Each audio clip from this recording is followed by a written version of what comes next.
Unogara upi? Ndogara kuGlenmore. Wakasununga kutaura nenere? Where?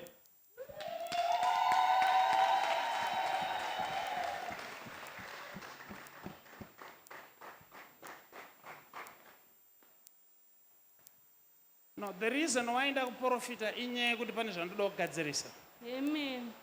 Nekuti ndatanga kuona Yes, Papa. waita unge munhu arohwa wadzokera kumba. Amen, Papa. Murume wako ari kupi? Aenda kubasa kutaura kudai ndatongoya zvekutiza. Wamutiza ka? Ndaona akurova wadzokera kumba. Mubatsirei, Papa. Now, ndokona kubatsira paprofesi yandakuda kukupa. Yes, Munoenda Papa. kumasowe here? Ndinoenda. Yeah? Zvokunamata ikoko? Zvokungonobatsirwa, Prophet. Oh. Saka, what's wide on, something like that? Vana vangu. Anonzani? Waidoni naNaidoni. I love it. Kunhonga tsono kukanganisa here. Kunhonga tsono kukanganisa here. Kuprofita kukanganisa here. Chekutanga ndabvisa shamu yekuti musanorohwa nemurume kumba. Maita basa, Prophet. Nekuti akakurovai anozviziva nokuti iye munhu wemutemo anoita basa rei? Mupurisa, Prophet. Kunhonga tsono kukanganisa here. Kunhonga tsono kukanganisa here. Anoshandira kupi? Anoshandira kuBudiriro 2. Chinzwai zvandoda kuti Mwari akuitirei. Yes, Prophet. Kwakuchengetedzwa nemhuri yenyu.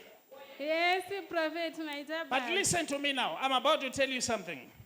Itaurai, Prophet. Chiri kuita kuti nditi mawiswa pano naMwari inyaya yekuti Mwari ane zvaari kuona Yes, Prophet. pamusoro pevana venyu.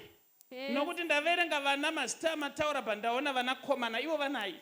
Vanakomana, Prophet. Now, chandinetsa, can I do some serious stuff here? Yes. Chandinetsa in the realm of the spirit ndaita unge ndiri kubva kumusha. Asi ndichitotravela, vana vari kupi mama? Vana vari murodi kubva kumusha, Prophet. Kunhonga tsono kukanganisa here. Kunhonga tsono kukanganisa here. I want you to listen to me, mama. Yes, Prophet. Chamanyanyowira pano kuti imimi vana venyu vachengetedzwe. Yes, Prophet. Munoudza murume wenyu kuti hanzi auye andione. Anobvuma here, Prophet. Anobvuma. Munongomuudza kuti hanzi ukasauya ndoenda kuEnd Times. Munoziva chinonzi End Times? Ndochechi yaipinda. Kunhonga tsono kukanganisa here. Kuprofita kukanganisa here. Munomuudza kuti hanzi yaundione nokuti ukasauya kandiona ndinoda kuti uite mari because ndiri izvozvi ndiri mutakshop mutakada. Ndokwaari nofunga. Kunhonga tsono kukanganisa here. Kuprofita kukanganisa here. Pane chinhu chandakangodzidza paupenyu. Kana uine chipo chawakapiwa naMwari vanhu vanofunga kuti unovhaira. Vamwe vanofunga kuti unozvida. But ini chandoziva handizvidi. Asi ndinongoita sekutumwa kwandakaitwa naJehovha. Now listen to me. Monosvitsa message iri zvaari kuzouya kana kusauya zvakwari. Tinotenda, Prophet. Asi ini ndanzi auye andione. Ndo chekutanga chandakusimudzirai. Then kozouya kuti imi mugarewo zvakanaka kumba kwenyu ikoko. Yes, Prophet. Gore rino rinenge rakachinja mama. Sure here, Prophet. Ndaona mazurudo afaya mumba menyu. Maita basa, Prophet. Ndaona mazurudo afaya. Ndozvandanyanyofambira Kangori kanyaya kekusanzwisisana chete. Kekuti munongoona kunge munhu akanyarara unga asingadi zvokutaura. Haiwa zvanzi mai manje mune makutaurawo nyaya muchirova namaoko seizvi nababa. Maita basa, Prophet. Endai munogara pasi.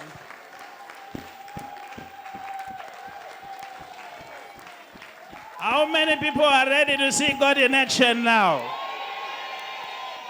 Vangani vakagadzirira kunzwa shoko raJehovha? How many people are ready?